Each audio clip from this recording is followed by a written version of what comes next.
Assalamualaikum, selamat malam dan salam sejahtera sahabat klinik doa ibu dimanapun berada. Sahabat, pada kesempatan malam hari ini kita akan sama-sama belajar dan mengenal tentang penyakit hipertensi atau darah tinggi. Sahabat, saya pikir topik ini sangat penting untuk kita ketahui bersama karena hipertensi atau darah tinggi ini merupakan salah satu penyakit pembunuh pertama di Indonesia. Ini disebut dengan silent killer atau pembunuh diam-diam karena sering sekali kadang-kadang pasien yang mengalami gejala yang sangat berat bahkan kematian itu tidak ada tanda-tandanya. Kan sering sekali itu sahabat, misalnya kita bercerita ya, oh kemarin si A meninggal, padahal sebelumnya kami baru saja bertemu di pasar atau di kantor atau di mana ya, tiba-tiba jatuh di kamar mandi dan meninggal. Dan cerita-cerita seperti ini sering sekali kita dengar. Jadi sahabat, pada kesempatan kali ini kita akan belajar tentang silent killer, tentang hipertensi ini, kira-kira bagaimana pengertiannya, apa-apa saja yang bisa menyebabkan hipertensi ini, dan yang paling penting nanti di akhir video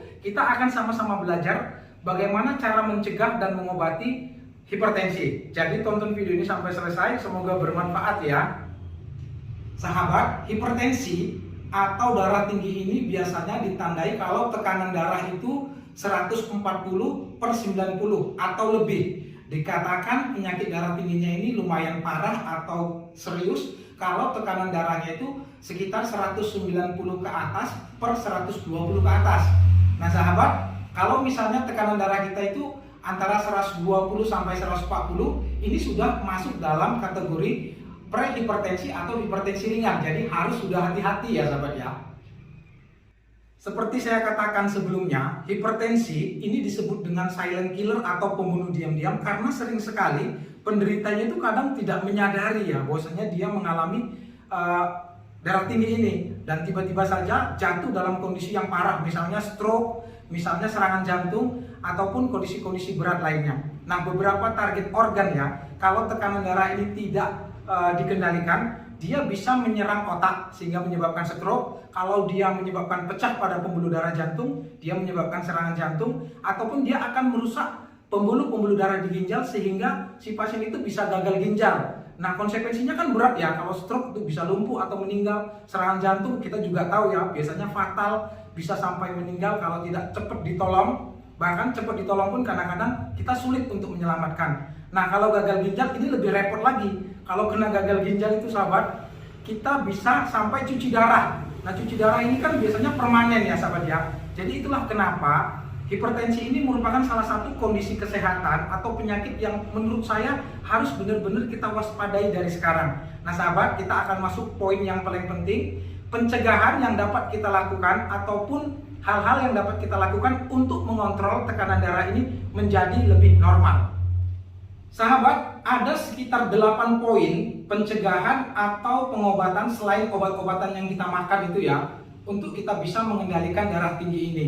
Nah sahabat, ini penting kita mengendalikan darah tinggi ini karena seperti saya sebutkan, saya mohon maaf mengulang-ulang ini, karena kalau darah tinggi ini tidak dikendalikan, dia hanya akan menunggu waktu, akan membuat pembuluh darah tertentu itu pecah. Kalau pecah di otak ya stroke, bisa kena serangan jantung kalau pecahnya di jantung, dan yang lain-lain. Jadi ini penting sekali untuk kita mengendalikan tekanan darah tinggi ini tetap normal walaupun kita sudah kena darah tinggi, agar komplikasi yang berbahaya itu tidak muncul. Nah, hal-hal yang pertama sekali yang harus kita lakukan adalah memakan obat anti hipertensi secara teratur dan terus-menerus sahabat ya, karena obat anti hipertensi ini memang harus terus dimakan karena hipertensi itu kan penyakit seterusnya ya. Dia biasanya nggak bisa sembuh atau hilang dari tubuh kita, hanya saja kita bisa mengendalikan dan menurunkannya menjadi normal agar dia tidak menyebabkan penyakit yang berbahaya. Jadi poin pertama adalah makan obat anti hipertensi secara terus-menerus sesuai dengan anjuran dokter. Ini yang pertama. Yang kedua adalah mengurangi konsumsi garam. Sahabat, kandungan natrium di dalam garam itu bisa menyebabkan tekanan darah manusia itu tinggi, karena itu kurangi konsumsi garam ya. Poin yang ketiga adalah makan makanan yang bernutrisi dan sehat. Sahabat, mungkin nanti saya akan buatkan khusus satu video, saya akan mengenalkan mungkin ada sekitar 20 lebih jenis-jenis makanan yang kalau kita makan dia dapat membantu mengontrol tekanan darah tinggi menjadi normal dan terkendali. Sahabat harus menonton videonya, karena itu sahabat yang belum subscribe channel ini harus subscribe ya. Tekan tanda subscribe, tekan tanda lonceng agar nanti tidak ketinggalan video menarik berikutnya. Nah, poin yang ketiga ini adalah makan makanan yang sehat dan bernutrisi. Poin yang keempat, sahabat, adalah melakukan olahraga yang rutin, sahabat. Kalau untuk pemula, olahraga yang dianjurkan itu sebenarnya bukan olahraga yang berat ya, olahraga ringan, tetapi kalau bisa rutin 2-3 kali per minggu sudah cukup selama 30 menit. Jenis olahraganya bisa jalan pagi atau jogging atau bersepeda ya. Nah, ini merupakan anjuran keempat yang saya pikir perlu dilakukan untuk kita bisa mengontrol tekanan darah tinggi menjadi normal.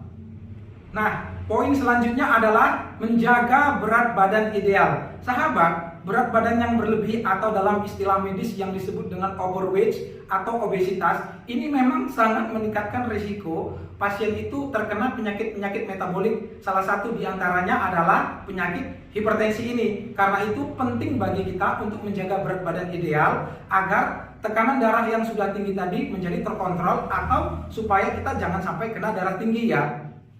Poin selanjutnya, yaitu poin yang keenam, adalah membatasi asupan kafein.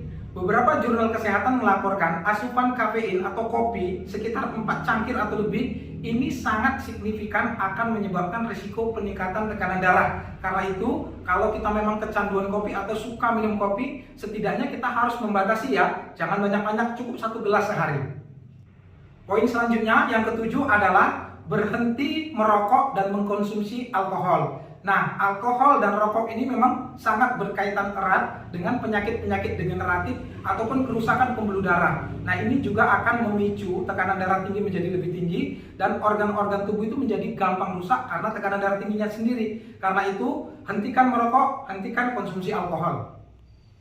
Nah, poin selanjutnya adalah cukup istirahat, sahabat. Jadi sahabat, sebagian kita mungkin sepele dengan tidur ya.